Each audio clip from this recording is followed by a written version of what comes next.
Fala pessoal, eu sou Diego Emir, jornalista, e a gente vai bater um papo super especial e legal com a Natália Madeira, que é psicopedagoga e vai falar sobre o autismo.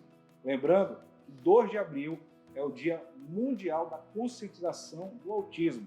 Esta data foi instituída pela ONU e ao longo desse mês são promovidas uma série de atividades.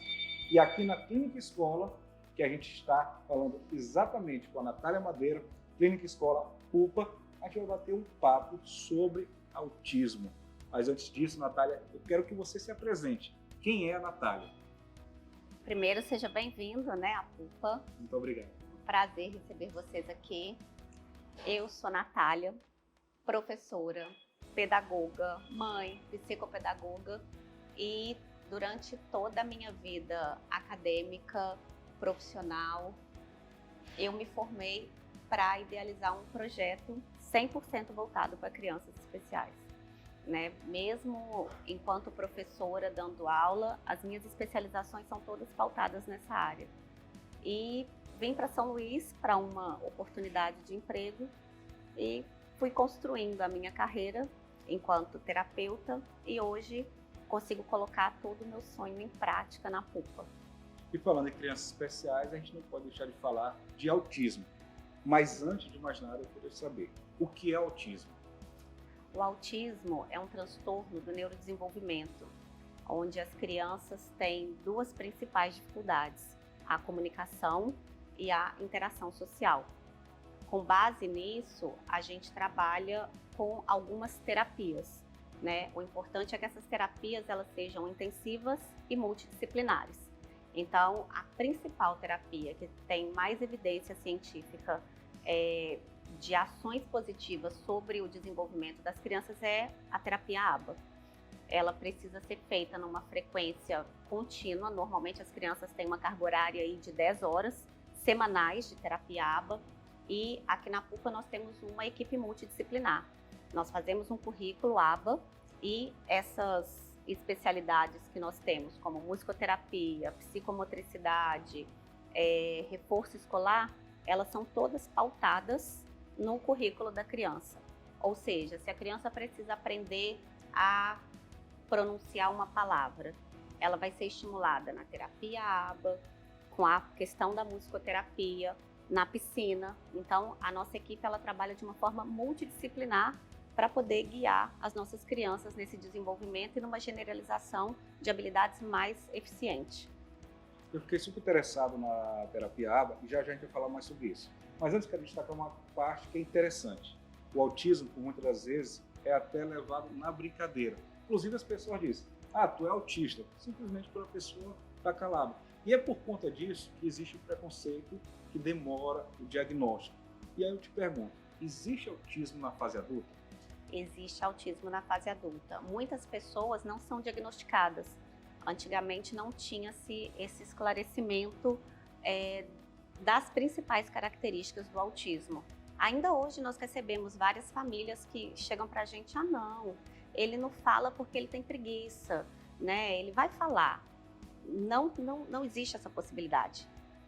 O que a gente tem que separar é que existe o desenvolvimento fisiológico. Quando a criança nasce, ela recebe o cartãozinho de vacina. Lá nós temos os marcos de desenvolvimento infantil. Aquilo ali significa que a criança está apta a ter aquelas habilidades porque é fisiológico. Então ela tem que falar com X-tempo, ela tem que andar, sentar, conforme foi definido pela Organização Mundial da Saúde. Se ela não faz, é porque tem algo errado. E o que é importante dizer é que o atraso no desenvolvimento não cabe só no espectro autista. Existem crianças que só com a estimulação precoce de frequentar a terapia ABA, de ir para a musicoterapia, de fazer uma terapia ocupacional, conseguem se desenvolver e perceber que ela às vezes nem está no espectro. Então é nesse sentido que é importante a gente observar o que está traçado nos marcos do desenvolvimento infantil. Outro pensamento muito comum hoje em dia é dizendo, agora tem muita criança autista, agora tudo é autismo. Mas a gente sabe que agora que está tendo uma maior atenção. Não é isso, Natália? É justamente isso. O autismo sempre existiu. A prevalência, no Brasil a gente não tem ainda uma prevalência que faça uma mensuração da quantidade de crianças autistas que nós temos no Brasil, né? É usado a mensuração feita nos Estados Unidos. A mais nova que saiu no ano passado é que nós temos de 34 crianças, a cada 34 crianças uma é autista, né? Então essa prevalência vem subindo. Por quê? Porque hoje os profissionais estão mais capacitados. Hoje preocupa-se mais com o desenvolvimento infantil. Hoje a criança ela tem um olhar mais... Hoje os adultos têm um olhar mais apurado para as crianças, né? Antigamente considerava-se frescura, né? Ah, ele é assim mesmo, ele é introspectivo, ele é calado, ele é estranho, né? Hoje a gente já tem um olhar mais apurado para a criança e profissionais capacitados para poder fazer essa avaliação. Você falou no início da nossa conversa, ainda há pouco, tem a carteirinha da criança, que vai se observando o desenvolvimento. Mas a partir de quantos meses ou quantos anos é que já devem ser feitos os primeiros testes para saber se aquela criança se enquadra no espectro do autismo? Diego, isso é muito importante. Não existe um exame onde eu tire uma foto do cérebro da criança e me mostre, olha, aqui essa criança está mostrando que ela é autista. A avaliação da criança, o diagnóstico da criança autista, ele é feito de forma clínica, né, baseado naqueles 2 pilares que a gente já falou, que é a interação social e a comunicação. E aí, como é que eu vou detectar isso num bebê? Né? Quando a mãe está amamentando a criança, normalmente a criança olha, ela faz um contato visual, ela é uma criança que interage. Quando a mãe brinca com essa criança, ele tem que dar um tchauzinho, ele tem que responder, ele tem que ser empático, né? A partir daí, a gente já começa a observar alguns sinais que são diferentes de uma criança típica. É assim que nós nomeamos. O autista ele é chamado atípico e a criança comum, a criança que não tem nenhum transtorno, ela é chamada de típica. E com o passar do tempo, percebe-se que essa criança é uma criança mais irritada, que chora muito. Normalmente, eles também têm transtornos no sono, distúrbios no sono, dormem muito mal. A questão da seletividade alimentar, à medida que o tempo vai passando, essa criança ela tem preferências por algum tipo de alimento. E aí vão aparecendo as características mais clássicas, né? Que é enfileirar brinquedos, que é não comunicar o outro, que é brincar longe de uma criança, né? Que é não se aproximar dos pares. Então a gente tem uma linha aí crescente de características, né? E o que é mais importante, Diego, é que essas crianças, elas são todas diferentes, né? É por isso que o autismo é um espectro, né? Então eu tenho criança que tem comunicação verbal, eu tenho criança que não tem. Eu tenho criança que tem transtorno do sono, distúrbio do sono, eu tenho criança que não tem. Eu tenho criança que não tem problema em comer qualquer tipo de alimento, outras já têm. Criança que são sensíveis ao toque, outras não. Então é muito específico e é por isso que a terapia ABA traz um currículo individualizado. É uma avaliação feita para aquela criança e só se aplica a ela. Agora a gente vai falar sobre o caráter multiprofissional da Clínica Escola Pulpa. Afinal, são vários profissionais que estão envolvidos no acompanhamento das crianças aqui. Natália, não é só psicólogo aqui, nem fonoaudiólogo, fisioterapeuta. Quais outros profissionais estão envolvidos? Na nossa equipe nós temos profissionais de musicoterapia, temos professores de educação física formados, especialistas em ABA, psicólogo, pedagogos, psicopedagogos, fonoaudiólogos e terapeutas ocupacionais. A avaliação principal ela é feita pelo terapeuta ABA, né? Pelo supervisor ABA. Ele usa um protocolo internacional, normalmente o ABLS ou o VB-MAP, e a partir daí nós conseguimos mensurar as habilidades que essa criança já apresenta. E é por isso que o PEI, né? Nós chamamos PEI, o currículo que essa criança tem que desenvolver de habilidades, ele é feito de forma específica. Esse protocolo ele mensura exatamente as habilidades que essa criança tem e as que ela precisa desenvolver para a faixa etária cronológica que ela se encontra. Então, por exemplo, se eu tenho uma criança de 3 anos de idade, que ela já deveria estar falando frases com 2, 3 palavras e ela não está, então a gente vai ter essa mensuração, nós marcamos uma linha de base e a partir daí nós começamos a ensinar o que ela não sabe. O nosso currículo, ele não é como o da escola comum, né? Que você tem um padrão e todo mundo chega e se encaixa, né? Nós trabalhamos a partir daquilo que a criança ainda não tem. Então, é por isso que ele se faz de uma forma individualizada e, principalmente, ele tem uma crescente, uma generalização muito maior, porque nós temos critérios, né? Se eu preciso que a minha criança fale fonemas, ela só vai ser promovida para o próximo estágio a partir do momento que ela atingir o nosso objetivo. Não é como a escola, que ela tem que ter uma base mínima de 60%. Como funciona aqui na PUPA a participação dos pais? Afinal, existe um momento de integração. Sim, a participação dos pais é extremamente importante, né?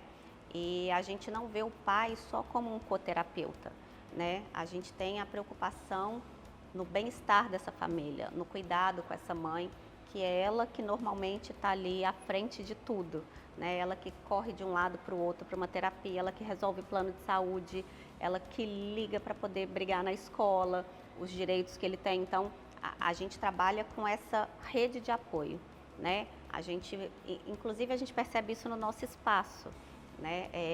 Os espaços confortáveis, como eles vão estar aqui uma grande parte do tempo, a gente pensou em ter um espaço onde eles pudessem trabalhar, que eles pudessem ter conforto, uma rede, porque tem mães que o único momento que ela tem de folga é quando essa criança está na terapia. E folga que eu digo não é folga de proximidade, é folga de estar tranquila, que não, meu filho está seguro agora, eu posso relaxar, né? Então, a gente pensa em todos esses aspectos. As meninas, as nossas psicólogas também têm programas de cuidado com essa família. Nós temos atendimentos psicológicos para a família e a gente sempre organiza encontros com outras mães. A gente faz eventos aqui na PUPA para que elas tenham essa rede de apoio e carinho mesmo. Elas precisam se sentir cuidadas. Natália, aproveitando que a gente está falando sobre o mês que é dedicado à conscientização do autismo, queria que você falasse um pouquinho sobre algumas atividades que estão sendo adotadas pela população e até mesmo pelo poder público em ter cuidado com as pessoas que têm o espectro autismo. Por exemplo, proibir fogos de artifício, adotar, por exemplo, a alimentação que você disse, separadinha. Existem restaurantes que já fazem isso. Então, é um cuidado que vale a pena ter com essas pessoas que são especiais. Eu gosto de pensar de uma forma mais ampla. Eu gosto de pensar que todos nós temos as nossas preferências, né? Porém, nas crianças autistas, nas pessoas autistas, isso é como um padrão, né? Tem crianças que adoram a massa da pizza, mas não suportam o recheio, né? Tem criança que não é porque ela não goste de barulho, é porque ela tem um transtorno sensorial e ela precisa de fazer a terapia, que é a integração sensorial, que é aplicada pela terapeuta ocupacional, para que ela consiga lidar com essas sensações. Natália, eu queria também lembrar que mesmo que alguém não tenha algum diagnóstico, é necessário também ter um acompanhamento psicológico, fonoaudiólogo, fisioterapeuta, é bom para a saúde de qualquer forma. Sim, sim. A gente costuma dizer aqui na PUPA que para a gente o CID é o menos importante, né? Se a criança não faz uma habilidade, se ela não tem uma habilidade que é esperado para aquela idade cronológica, ela tem um atraso. Então, a terapia vai estimular para que essas habilidades aconteçam. E o mais importante para a gente, que aqui na PUPA fica muito claro, é o nosso norteador, é que essa família precisa de cuidado, né? Cuidar dos pais, capacitar os pais, acolher é o mais importante. Uma família bem cuidada, ele consegue sim ser um coterapeuta. Se a gente for pensar, essa criança está com a gente 2, 3, 4 horas por dia, né? Então esse pai ele precisa ter uma saúde emocional para poder replicar tudo aquilo que essa criança tem em casa. Porque ele aprende com a gente, mas o meio social dele é fora da clínica. Então ele tem que estar com essa saúde em dia, com esse emocional bem cuidado e principalmente ele tem que ser capacitado, né? Ele não vai fazer em casa aquilo que ele não sabe. Então, cuidem-se, tratem-se e venham para a PUPA, porque a gente está preparado para acolher vocês, tirar todas as dúvidas e apresentar tudo que a aba e a equipe multidisciplinar pode fazer para o seu filho. Natália, para esse mês de abril que é dedicado ao autismo, tem alguma programação especial? Tem, Diego. A Pulpa preparou um mês de abril cheio de novidade. O nosso foco é cuidar de quem cuida, né? Voltando no que você disse na pergunta anterior, o nosso mês de abril foi todo preparado para cuidar dessas famílias. Normalmente vê-se eventos para falar para os pais tudo aquilo que eles já estão cansados de saber. Como cuidar, como fazer, como isso. Nós preparamos um mês de abril onde esses pais vão ser cuidados. Né? No dia 4, que vai ser a abertura do nosso mês de abril, para conscientizar essas famílias e cuidar dessas famílias, a gente vai ter uma tarde de beleza aqui na Pulpa, regada a muita champanhe, conversa, bate-papo, para acolher essas mães, para que elas possam interagir entre si. Vamos ter também a inauguração da ampliação da nossa sala de TO. Vamos ter uma inauguração especialíssima do psicomotricista Magno, ele vai ter uma sala conosco aqui também. E também pensando no cuidado dessa família, que é uma grande dor das famílias, ter uma cuidadora em casa capacitada para cuidar dessas crianças. Então teremos curso de formação de cuidadores e teremos também, que é outra grande dor das nossas famílias, o curso para capacitação dos profissionais da educação, professores e ATs e tutores que ficam na escola. Natália, mas nossa conversa não encerra por aqui não, porque eu estou sabendo aí que vem novidade. A clínica escola, ela vai ficar ainda maior? Vai ficar ainda maior. A nossa sala de TO está sendo preparada com muito carinho, vai ser inaugurada também, claro, no mês de autismo. São 60 metros quadrados de muita tecnologia, de muitos materiais que vão ajudar as nossas crianças nas regulações sensoriais, na habilidade motora, e as nossas terapeutas, todas elas especialistas, capacitadas e com a certificação internacional em integração sensorial.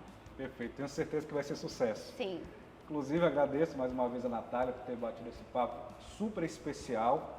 E a gente fica por aqui, mas eu tenho um convite para você. Curta, compartilhe e deixe seu comentário. Mas o mais importante, venha para a Pulpa. Venha para a Pulpa.